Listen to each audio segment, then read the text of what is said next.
All right, welcome back, ladies and gentlemen. Victory Monday here we got going on for the Washington Redskin fans. 27-20 victory over the LA Rams. This was a victory that was much needed. Of course, every victory in the NFL is much needed. But this one, after the weekend loss to Philadelphia, coming in week two, there were a lot of us that were skeptical as to whether the Washington Redskins were going to be able to do well in this game. I, for one, was one of them. I did not do a game review of the Rams Colts game, and I had watched that game. I watched that game once through, and I didn't like that game necessarily. I didn't do a review on it because I don't like doing reviews of just one game that's available, and I don't go to preseason for my reviews for the following week. There's just not enough information there. So the week one game between the Colts and the Rams was not something that I was going to take into consideration too much. There's too many unknown factors. For one thing, the Colts are horrible this year, and the Rams should do well against them. And taking a look at the game, that quarterback play from the Colts was abysmal. I mean, they got that the new quarterback that's in there, Andrew Luck's not even playing. Not that there would have been too much of a difference with Andrew Luck. They wouldn't have won that game, but Andrew would have done a lot better from a quarterback standpoint. And there were a lot of other things that LA just looked really, really good at because the Colts were bad. The only offset to that I saw was that the Redskins coming all the way to the West Coast in LA is not something that we really do well with per se. This defensive line, I expected them to be just as good, if not a little bit better than Philadelphia's. And obviously in this game, that didn't necessarily prove to be true. There were a lot of things that happened in this game that we were not able to do against Philadelphia, but we were actually able to do somewhat with ease against the Los Angeles Rams. So you got to ask yourself why. What's going on with that? Frankly, I can't tell you. I don't know. I think the Rams probably just got used to being able to play and dominate on the line of scrimmage the way they did against the Indianapolis Colts, and they're not going to get that with the Washington Redskins. This offensive line played so much better, and frankly, that may have been part of what happened in this game, was that this particular game, focusing a little bit on the offensive line, we did so much better than we did the week before. Now, for those of you that have joined me for my stream event on Wednesday, and I'll be doing that again this Wednesday as well, looking at this LA Ram game. But for those of you that were there, there was a couple of you that were there, the one thing that you guys will remember that I had talked about in that game was the pursuit or the ability to pull and what it is you need to do when you pull along the line of scrimmage. When you pull a tackle or a guard, what we were doing against Philadelphia, I was not impressed with. I was not impressed with the initiative. I was not impressed with our effort. It just looked like we were running and jogging along the line of scrimmage and going down and playing patty cake with individuals we were supposed to be blocking. That didn't happen this week. This week we were able to pull some guards and some tackles and some counter moves where they came down that line of scrimmage with a lot more violence and a lot more purpose, which is the two things that I wanted to see from last week going into this week. You cannot pull guards and tackles if they're not going to come down with purpose, if they're not going to hit with violence, if they're not going to look at somebody and want to take their head off. That happened a lot, and I saw it from a lot of different people. I even saw it from Sean Loval.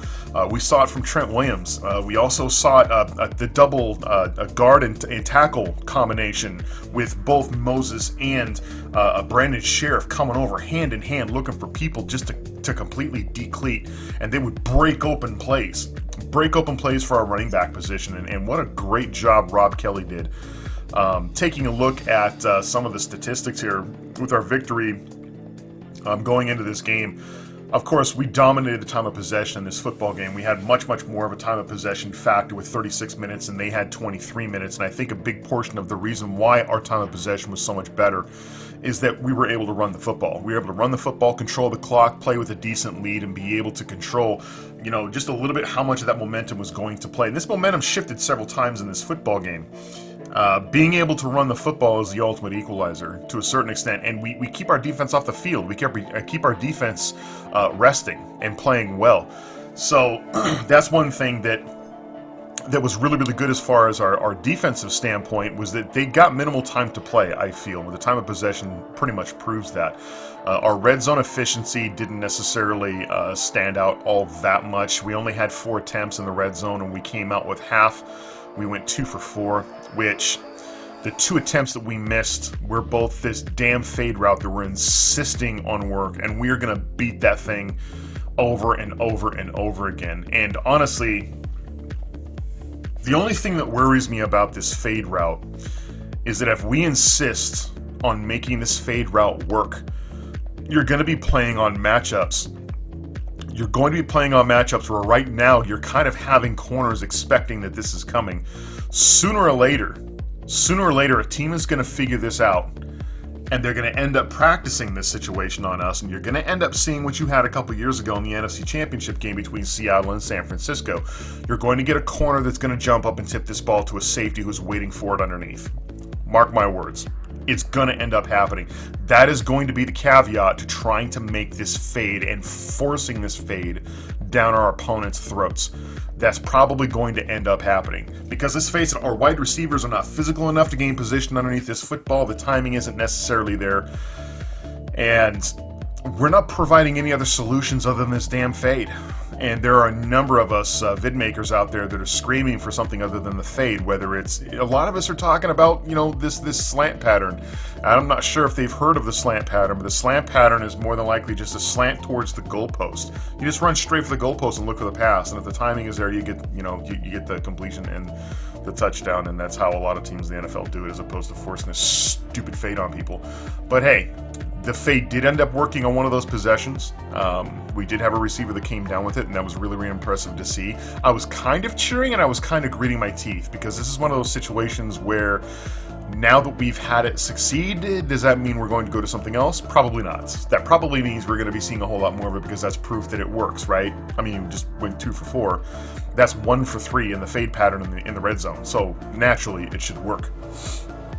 Overall passing, we went for 156 yards. Got sacked a couple of times for losses. The rushing attempts, the rushing yardage in this game was ultimately, in my opinion, probably one of the big deciding factors, along with the performance of the defense. Rushing went for 229, pretty much 230 yards. We went with 4 penalties for 25 yards. The penalties for both these games, especially this game, was fairly good, was very, very good. St. Louis shot themselves in the foot on several different, I'm sorry, St. Louis, but LA shot themselves several different times in this game when it came to penalties, a crucial moment, 7 times that they were penalized for 75 overall yardage. But they kind of, we kind of helped make up for that a little bit with the 2 turnovers that we had. Great heads-up play by Josh Norman, punching the football out on fumbles. He did it twice. We got one. We missed one. But hey, you like to see that kind of stuff. And those are the kinds of things, those are the kinds of heads-up mental plays that you want to see him do, so that we can also get the same performance from everybody else that's out there on the football field as well. So that's something that you want to see him continue doing, and he's good for at least one of those a game, where he's going to try as hard as he can to get that fist right in there and pop that ball out. Individual statistics, of course, taking a look at the number 1 position, Kirk Cousins, going in with a 97.6 rating. The guy had 179-yard passes in passing alone. Rushing, I can't see exactly how much he had rushing. He had 3 carries for 7 yards. One of those plays that he had, one of the plays he had in this game, and I'll go over this in my review, one of those plays, he did a really, really good job at sliding. You remember my previous show that I had for the Philly game, that I was talking about how many hits that he was taking, going head-to-head with a lot of these defenders, and it was worrying me. It was worrying me that he was going head-to-head, and I don't mind the fact that he's trying to get a first down on maybe a third down conversion, but on one of these plays, I think it was first or second down, he didn't challenge it. He knew he had a couple yards to make the first down, but rather than go head-to-head with 2 defenders on this one, he ended up taking the slide, took no hits, did not put himself in injury. He knew he had a couple of downs to be able to get those extra yards, in which case we did, and put his faith in the offense. And that's just after 1 week. I was really, really glad to see that. And the only thing that I can tell you is 2 things that probably could have changed his mind on that. One, he tuned into the Burgundy Fly Guy show and took a look at what it was I was saying and took my advice. I don't think that's true, but I can tell you the other one, which is more plausible. They watched their game film, and they took a look at their game film, and chances are the coaches in that game room said, Kirk, please stop doing this. Stop doing this. Remember what down and distance it is that we have. Don't go head-to-head with these guys on first down. Don't go head-to-head with these guys on second down. Leave it to your running backs. Leave it to your slot receiver. Leave it to your tight end to be able to pick up those yardage. That's what we pay them the money for. We don't pay you to take hits to the head. We pay you to pass the ball out in the air or hand off the ball and have other people get that downage for you. So it's good to see little plays like that do well. We ran we ran 3 pitches. We ran 3 read option plays in this game, and they went unnoticed. I think, by the commentary, and they may have went unnoticed by some of the people that were watching this game. You didn't notice them because instead of Kirk keeping the ball, he ended up giving it to our running back. And it was smart on his part, because the person who was playing the end actually set the edge and was waiting. So it was good that he didn't take the ball, because if he had taken the ball, he probably would have gained even less yardage taking it and running with it and getting tackled. So the person, the outside linebacker, instead of cutting in, going after the running back, he would stay and set the edge. So Kirk, intelligently, and you can take this all the way back to Mike Shanahan days with Robert Griffin III, being forced to learn the pistol offense, being forced to learn the read option. This is one of those feathers in his cap. This is one of the things that worried us before about a Kirk Cousins not being a read option player. And if Robert Griffin III isn't here to run this offense, there's no way that we're going to be able to win with Kirk Cousins. Kirk Cousins did it several times in 2012, where he had some really, really good success running the ball under the guise of the read option. Now, the read option's fallen out of favor because the read option doesn't work the way that it used to. Teams are using it very, very sparingly now, including the Washington Redskins. But we happen to have a quarterback that has an advantage over a lot of these newer guys coming into the league now. Is running the read option in college the same as running the read option in the pros? No, it's not. It works so much better in college because it's college. It doesn't work nearly as well in pros because you're dealing with professionals. And it's good to see that we're still going to that as an option, but it's also even better to see that you have a quarterback who has the experience and the feather in his cap going back to 2012 to be able to know when to hand that ball off and when to keep it and run with it. So we did the same against Philly, and he ended up running the ball because that end would kick in. That outside linebacker would kick in going after the running back, and he would kick it to the outside. That didn't get to happen in this game, and we were able to give it to the running back, and the running back would pick up several yards off a carry from a read option play. So that was good to see a couple of those get sprinkled in there. Also individually, Rob Kelly had 12 carries for 78 yards, well on his way to a 100-yard rushing game, and probably could have been and should have if he had not gotten hurt in the first half of this football game. Chris Thompson had three overall carries for 77 yards. Taking a look at receiving, he also had 3 receptions for 29 yards. 29 yards is not... that doesn't do justice to what he ended up doing to this football team. He gashed this football team several times for big yards, things that you like to see, major transition plays that got us downfield, plays that were big, opening up the play action pass. A lot of different things came from the back of one Chris Thompson, and he's becoming probably one of the most valued assets. Samaje Perine was an individual at 21 carries for 67 yards. Now, I've heard a lot of people talk about Samaje Perine and his ability to run this football and how he's nowhere near as good as Rob Kelly. I'll tell you one thing, the jury for me is out on Samaje Perine. There's several things that I like about Samaje Perine, and there's a lot of things I'm going to let develop. It is noticeable. The only thing I see between Rob Kelly, the difference between Rob Kelly and Samaje Perine, is you're taking a look at one running back who gets first team snaps every practice and one running back who doesn't. That's the difference. Rob Kelly is not tremendously better than Samaje Perine running this football. That's not what I see. So Rob Kelly left a lot of yards on that football field that he should have picked up, but he doesn't have the vision to be able to pick up those extra yardage. He's pretty much a one-gap running back. He's pretty good between the tackles. He did great in this game. He could have done a little bit better, but I'm not complaining because he did really, really well. He was able to sustain some momentum for us. I do not think he is the second coming of John Riggins or Clinton Portis. Those guys were individuals that could see gaps and be able to hit those that open field full stride running. Several plays in this game, Rob Kelly left to where he could have cut either left or right and decided not to, and ended up going head-to-head with individuals to get him tackled a little bit earlier than what we needed him to. Samaje Perine came out and looked a little flat at first. He was hitting gaps a little too soon. He wasn't letting plays develop, and then there were plays where he's kind of waiting just a little bit too long. Being able to find that niche, being able to find that spot where you should attack a line comes with experience. And as this game started to roll along, third quarter Samaje Perine started to look a little bit different than fourth quarter Samaje Perine. So I started to see a little bit of improvement on Perine's part. And with the experience that Perine gets, this is only going to end up benefiting our running game, because having a 1-2 punch both in Perine and Kelly is going to be good for us, because Chris Thompson open in the backfield, that guy is going to be dangerous for us. And Chris Thompson's ability to be able to get open in the flat and take that reception, or be able to get that ball on a sweep, is going to come. I think a lot of that's going to hinge on the success of both a Perine and a Kelly running between the tackles. Looking out at Jordan Reed had 6 receptions for 48 yards. That guy played hurt. We had a lot of injuries in that game, and I'll kind of discuss a little bit on that particular subject. So he did fairly well. Jamison Crowder did really, really well. 4 receptions for 47 yards. Terrell Pryor had 2.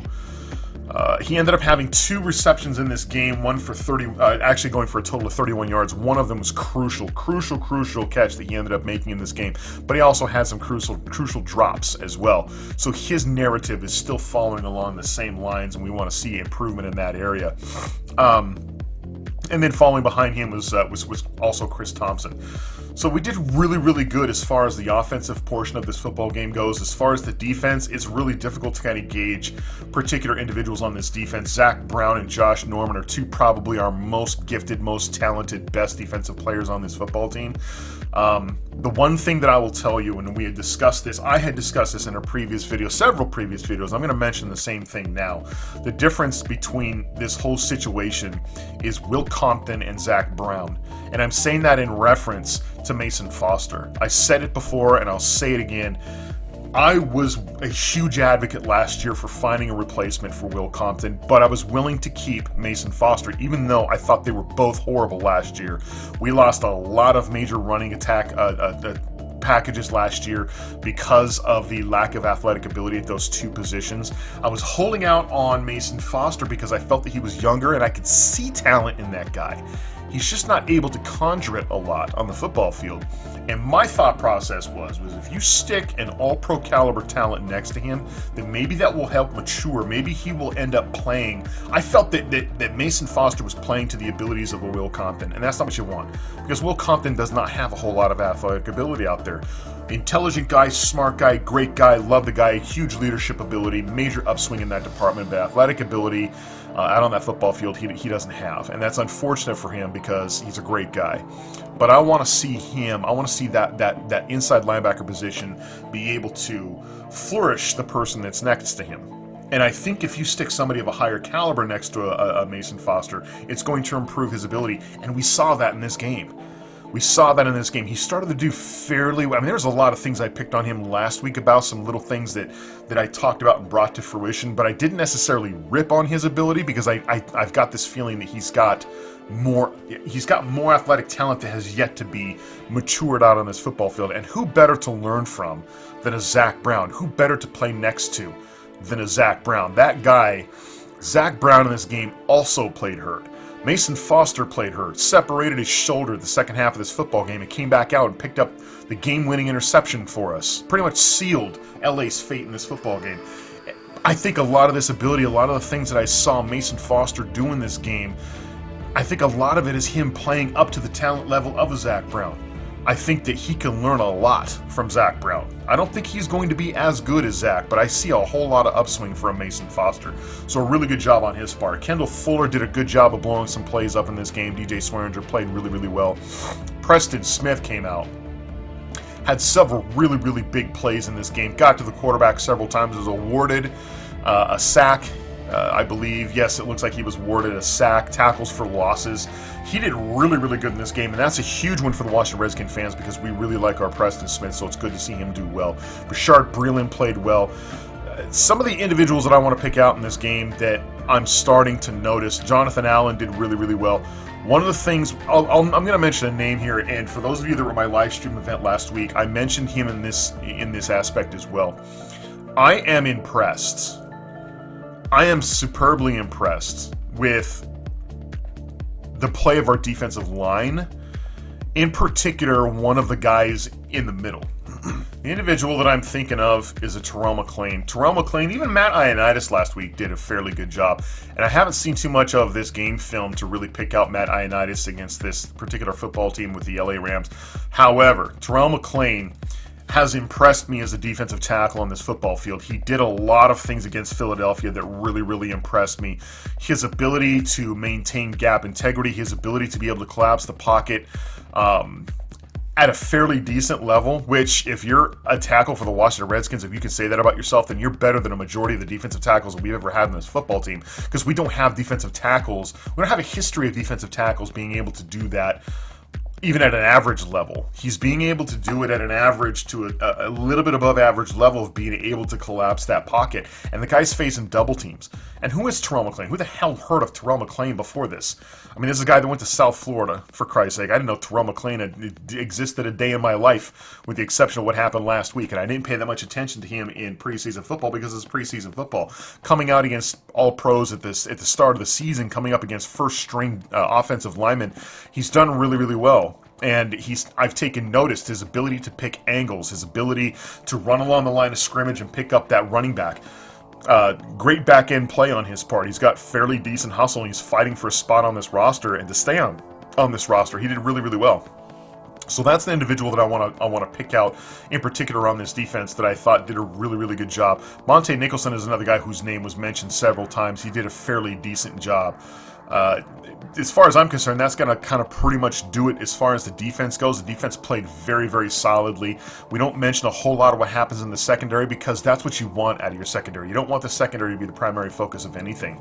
It means they're doing their job. It's when you start mentioning them on a regular basis, it's usually when it's bad. So the fact that our safeties did fairly well went unnoticed, that's something that you definitely want to see. I did notice that Junior Galette was out there several times. Junior Galette, I think, is still trying to find his paces. I think we're going to see spots of Junior Galette where he's going to do really, really well. But we're not going to be getting anything consistent out of him. Again, mind you, he's been out of the game for several years. So seeing him play in this game, I kind of watched him a little bit. I think I'm going to end up focusing on other areas other than a Junior Galette because I think his improvement, I think a lot of his big plays are going to be sporadic at best. Now, everybody talked about one of the big narratives in this football game was the head coach matchup, the head-to-head matchup between our head coach and the head coach for the LA Rams. Of course, Sean McVay was an individual who I feel kind of fell through the cracks a little bit with a lot of the attention that our offense get. A majority of the offense and the blames and the kudos would end up going to the head coaching position, when Sean McVay was a big Reason as to why our success on offense even came the last 2 years. Sean McVay was an individual who really took Kirk Cousins under his wing, was one of the huge advocates of a Kirk Cousins, going into the last couple of off seasons, saying that this is the guy that you need to get it done. Was one of the few guys, I think, that probably by the sounds of it kind of put his career on the line by vouching for a Kirk Cousins. And Kirk Cousins, of course, it's been said that Kirk Cousins kind of owes a little bit of his career to a Sean McVay, and that's probably true. But this is the first time that Sean McVay's been out of town and been coaching for another football team as a head coach, the youngest NFL football coach in history, and I don't feel like I can say that. I can't say that anymore because nobody can say that anymore without feeling like it's a talking point. So I'm going to go ahead and hit that talking point just like everybody else. But interesting enough to see these two coaches go head to head with one another, given their history, their track record as cohorts. I wasn't necessarily all that worried about this football game from a coaching standpoint because I'm not going to be able to expect too much out of a first-year head coach, especially a first-time head coach. I feel that Sean McVay's future is very, very bright in LA. Unless if LA gets crazy and drastic and ends up firing him after the first couple of years, I think it'd be a huge disservice to that football team, because I think Sean McVay, being as young as he is, has tremendous upside. He's extremely intelligent, knows the game of football, is a tremendously hard worker, and is going to turn the face of that football franchise around, and he already has. A lot of people have talked about, individuals on that football team, particularly a Jared Goff. Jared Goff last year was an individual who was kind of an afterthought to a lot of people because of his performance. We're already starting to see improvement out of Jared Goff.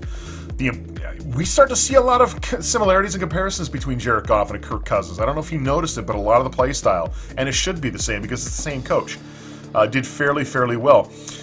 One of the biggest points in this game, one of the biggest turning points in this game, was the injury to Rob Kelly. There were two things that happened when it came to the injury of Rob Kelly. For one, our running game virtually pretty much stopped. When Rob Kelly ended up going down, there really wasn't a whole lot of anything else. We ended up, bringing in Samaje Perine, throwing a little bit more to Chris Thompson. We ended up going away from the running game as well. That was one of the things a little bit discouraging to see. But all of a sudden, Todd Gurley started turning it on. Todd Gurley started realizing, you know what, I need to activate my highlight reel. Let's go ahead and roll that beautiful Bean highlight footage and get the game rolling with the Washington Redskins. And why not against us? couple leaping clears, a couple little jukes, and a couple little side steps here and there, and all of a sudden somebody's breaking out the Todd Gurley highlight machine, and it was like, oh my gosh, it's going to be one of those days. All of a sudden, we're going to be getting individuals like him and Tavon Austin going, and Tavon Austin should have been a much bigger role, should have had a much bigger role in this game against us. He had some plays that he did fairly well, but I think we sniffed a lot of stuff out with him too. A lot of these makeshift motion, hike the ball, give it to him around the edge. A lot of those plays didn't necessarily work, so great heads-up play on our defense as far as that was concerned. Going into the injury portion of this game, you cannot complain too much about the injury portion of this football game because the Washington Redskins are just as bad at what it is I'm going to talk about next. They had mentioned this during the telecast, and it was something that I actually didn't think about prior to the football game, and I thought about it after. Yes, the USC Trojans had just several hours before got done tearing up that football field, and they only had a couple of hours to get everything switched over to the NFL portion for a Sunday morning game, and that field was still in very, very bad condition. Now, Redskin fans can't complain because the Landover Field does the same thing. They do the same thing to a lot of different NFL football teams, and a lot of football teams have mentioned that and have bitched about that as far as FedEx Field goes and the condition of a FedEx Field. It got to the point where our field the last couple of years have, for the last season and then maybe hopefully going into the season, the field conditions have gotten a little bit better. But back in 2012, 2013, that was a huge point of contention, was the condition of the football field, and very well could have been one of the things responsible for getting our quarterback hurt in the playoff game against Seattle. I still to this point think that may have been one of the things that contributed to his knee buckling on that play. But the condition of our football field used to get a lot of people hurt too. We're talking season-ending injury stuff. This game here, we saw a lot of people laying around on that ground, fighting injuries, people that would go, we had people that were going into the locker room and coming back and playing, people who were rolling around in excruciating pain one minute, and then the next series they're back out there gritting their teeth, and that is the mark of a good football player. For those of you individuals that have never had an opportunity to play this game at a high level, I highly suggest that prior to going out playing a tackle football game this year during Thanksgiving, that you pretty much give yourself a 15-yard head start and you run as hard and as fast as you can and try to shoulder tackle the corner of your house. Shoulder tackle the corner of your house, doing everything that you can to rip that shoulder to shreds, and then go out and play your tackle football game on Thanksgiving Day and find out just how long and how hard you're going to last and how much you want it, because that's kind of what it's like going out there sometimes playing these football games against guys that are built like brick shithouses, is you end up taking major injuries to small tissue portions of your body: shoulders, elbows, wrists, knees, hips, ankles. Those are things that get hit. Lower back extremities, major painful stuff that honestly would sideline 90% of the individuals in this country. But you've got a small 5% of individuals that are able to say, you know what, this hurts, this sucks, but I really cannot let this team down. I got to go back out there and play despite the pain that I'm in. Having your arms separated on the football field and then having it pop back into place, almost always the medical protocol for that is you isolate the shoulder. You isolate the shoulder, you put it in a sling, you send him to the hospital to get it x-rayed before you do anything else. Mason Foster got that shoulder popped back into place and he got swatted on the behind. Go back out there, kid. So did we see Mason Foster on the sideline with a shoulder sling on? No, we did not. We saw Mason Foster slinging interceptions. That's what the only sling that he was thinking about at that point is making the jump cut on Jared Goff, staring down his receiver on their last drive of the football game to seal a victory for the Washington Redskins, jump cutting that slant in front of that football and picking it off. The one thing that is difficult for a lot of defensive backs on our football team to do is to catch a ball right in the pocket or somewhere in the extremities of their catching radius, something that we don't do well. So I was very impressed with Mason Foster going out there and gritting his teeth and making it happen, setting the bar. This is what we expect as a Washington Redskin on this football field. Pain is not an option. We don't care about pain. If you got pain, hey, everybody's playing pain with pain. Get your ass out there and perform. One of the big plays in this game, the defense ended up getting a 3-and-out in this football game. I think it was in the second half. ended up getting a 3-and-out, and then on 4th down, their punter completes a pass. This is something that they mentioned before in the telecast, and then I think it was on the next possession that the offense had. That's exactly what they did. They turned around, and the punter slash Joe Montana quarterback gets the football and throws a simple little pass to a receiver, catches the football for a 1st down. That was that was one of those momentum changing situations. One of the things I wrote down in my notes: as soon as that play happened, you're shaking your head and you're honestly like Rain Man, pounding the side of your head and screaming violently. I remember that time I was writing down my notes, does this get turned into points? Because this is a huge momentum shift for the offense. It came out, looked flat, played flat, 3-and-out, 4th down, bam, 1st down. And now all of a sudden they're playing with a full head of steam and they're looking at marching down the field. The good thing about our defense is not only did our defense step up for a 3-and-out, after several conversions, they also were able to step up and only allow 3 points on the board, which could have been for 7. I mean, there were several times in this game where the defense could have given up a couple of touchdowns. The outlook of this game would have been much different. But the defense ended up standing up, and in that situation, in that momentum-shifting situation, only ended up allowing them to convert 3 points. Huge step up for us. Huge play for us. So, yes, they ended up doing really, really well. We ended up sustaining some massive stoppages as far as this defense goes. This defense is looking really, really well. And our defensive coordinator is looking like a major fit for this football franchise.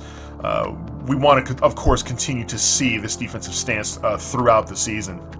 Sammy Watkins, I think, was one of those exclamation points going into this game. We didn't know if we necessarily had an individual who was going to be able to guard a Sammy Watkins. Sammy Watkins only had 2 receptions for 30 yards, and the 2 receptions he did have were very, very impressive.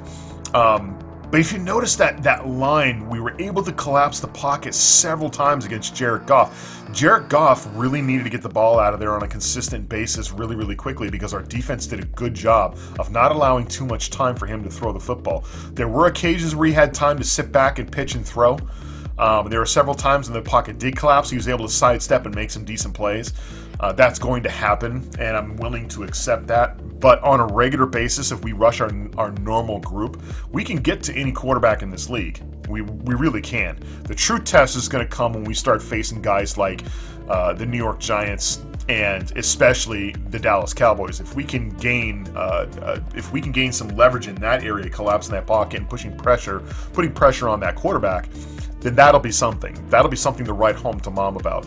But you still want to see this sustained success with this football team as far as the defense goes. Drop passes are still a thing. We still had some individuals dropping some passes in this football game. Jordan Reed ended up having a drop ball. It looked like he was going with a rugby spike, to tell you the truth. He bounced it on the ground, back up into his hands. I need him to stop that. I need him to secure the football. I think one of the things that you need to notice as far as a fan of this football team is I think it's important to understand that we may very well be phasing Terrell Pryor out of the major portions of this offensive scheme. When we started to see it in this football game, we went to Terrell several times in the first half, and then he went relatively mum. A good portion of that comes from the success of the running game. You're not going to be getting a whole lot of looks when you've got Rob Kelly running all over the place. You got Chris Thompson catching balls out of the football field, going for huge gains. You got Samaje Perine starting to come into his own a little bit. So guys like Terrell Pryor's not going to get a whole lot of looks. Ryan Grant has an opportunity here because we are not very strong at this split end decision. We are not very good. We don't have a whole lot of confidence in that outside wide receiver spot yet.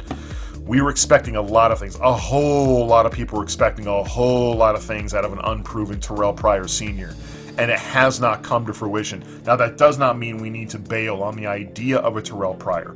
Terrell Pryor has the potential to be a very, very gifted athlete, a very gifted wide receiver in this football game. It's not going to happen in the 2017 season, but this could be a building block. He needs to catch the football, though. He really, that's the basic attribute of every wide receiver is he just needs to come down with that football. If it is anywhere near his catching radius, I don't care how Kirk Cousins gives him that football. He could shove that thing up his rear end and fart it for 15 yards. If it's anywhere within Terrell Pryor's catching radius, Terrell Pryor needs to catch it. he needs to come down with it. Whether it's 2 feet in front, 2 feet in back, 2 feet above him, I don't care. The guy's got a 4-foot wingspan, for Christ's sake. You need to be able to catch the football. When it comes into your hands, catch the damn football. And he had several drops in this game, which, you know, is very, very discouraging and is going to get you phased out of this offense. But it's really starting to see that the major confidence builders on third down for Kirk Cousins in any football game right now is going to be Jamison Crowder and Jordan Reed. Jamison Crowder stepped up huge in this game. How many times did he sustain winning drives for us on third down? You're going to end up seeing more of this. You're going to end up seeing Kirk Cousins going back looking for those two individuals, especially a Jamison Crowder. So look for that in the future, but that's something that I thought would be worth bringing up. Terrell Pryor is slowly starting to phase himself out of the major schemes of this offense, which is going to provide a tremendous opportunity, a tremendous undeserved opportunity for a guy like Ryan Grant to step up and take that place. Ryan Grant, if you want this mantle, man, there was never better an opportunity than right now. Being able to come down and catch these footballs, doing the one thing that Terrell's having a hard time with, and, you know, possibly being the man. You could end up being the man. You caught that fade route for a touchdown, and good on you. That's the only reception you had in the entire football game, and that was great.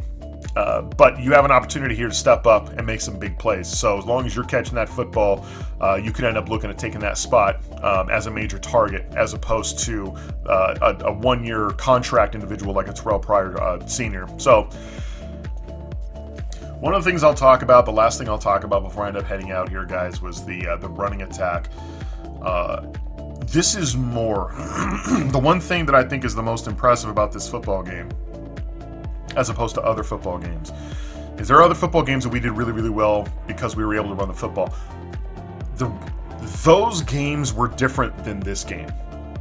Those games were different from this game because even though, yes, we still committed to the run, because there was still the threat of the passing. There was still the threat of the passing attack. There was the threat of Deshaun Jackson blowing up the roof on any of these safeties in this league, being able to go deep with him, not being able to stack the box. There was the threat of a major third down threat in a Pierre Garçon who does come down with the football. And then there was Jordan Reed. When you've got those threats, it tends to open up a little bit of your running game, and that's kind of what happened a little bit last year with some of our success running this football. The reason why this game is different than those games, why I'm going to put this game in a different mantle, is we didn't necessarily have that. We got rid of Deshaun Jackson. We got rid of Pierre Garçon. Jordan Reed got hurt in this football game. Jamison Crowder was probably one of the only major threats that we had left, and Terrell Pryor is kind of an unknown factor at this point. What makes this game different is on several occasions, we were able to run the football when the LA Rams were expecting us to run the football. This is something that didn't happen last week against the Philadelphia Eagles. When the Philadelphia Eagles sniffed out run when they were anticipating the snap count, I didn't see a whole lot of that, by the way, and that was something that we covered in my live stream, was that Philadelphia did a really good job of anticipating the snap count. And they did that, if you remember, for the two of you that were there and the rest of you that are watching my channel that didn't show up, we covered how we were able to anticipate the Philadelphia Eagles knowing the snap count. They were able to know the snap count because a lot of their blitz packages and a lot of their gap reassignments, a lot of their shifting gap responsibilities at the last second was proof that they were able to guess this snap count. I didn't see a whole lot of that out of LA this year or this week. They didn't do a whole lot of that. Something that I felt that they probably should have picked up on their game film, being able to switch those responsibilities to confuse this offensive line a little bit more. But they didn't necessarily do that when it came time for them to know that we were going to run the football and they would stack the box and come after us. We still did really, really well running the football. And that's not a moniker and a staple here in Washington, being able to run the football when teams are expecting us to. There were several plays on first down where they were able to hold us to a 1-yard gain or a 2-yard gain. I'll take a 2 or 3 yard gain on first down. I've got no problem with 2 or 3 yard gains on first down because that opens up 2nd and 7. That opens up 2nd and 8. And eventually, hopefully, that leads to a 3rd and short. So I'll take those first down 3 yard gains every single time. It's only when you get tackled for a loss or a no gainers when you got to start thinking about maybe possibly something different. 3 yards will gain you a play action pass somewhere. But that was one of the things that made this game different in regards to the running, was that there were times in this game where you could tell by the LA Rams and the way that they were shifting, the way that they were anticipating, they were going after run, and we were still able. There was one play in this game where they blitzed, I think it was like 3 or 4 different people. They sent safety, they sent a couple linebackers, and we ran right at the blitz for a massive gain. I think it was with Chris Thompson. It was either Chris Thompson or Samaje Perine. I can't remember exactly which individual it was. Could have been Samaje Perine now that I think about it. Ran right at the blitz and got like a huge 12 to 15 yard gain out of it. And that's what you like to see. That's one of those things that ends up breaking open your running game once in a while, is it gains confidence. That's another thing, our offensive line, man. Our offensive line, I think, does really, really well when you're running the football. So that's really, really encouraging to see. That's pretty much going to do it for me, guys. We have a lot of things that we have to look forward to with this next football game that we got coming up here. We've got a primetime game coming up against the coming up against the Oakland Raiders. I am going to do a little bit of a review of the Oakland Raiders. Expect that video to come out on Friday. I'm looking either Friday or Saturday, depending upon how my schedule works.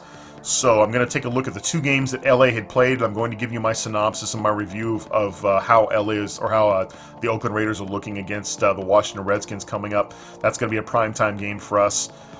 Going to be kind of a little bit of a nail biter because it's a primetime game. However, also look forward to Wednesday. Wednesday, I'm going to be streaming again from Rabbit. That's rabb.it. Look for Burgundy Fly Guys channel.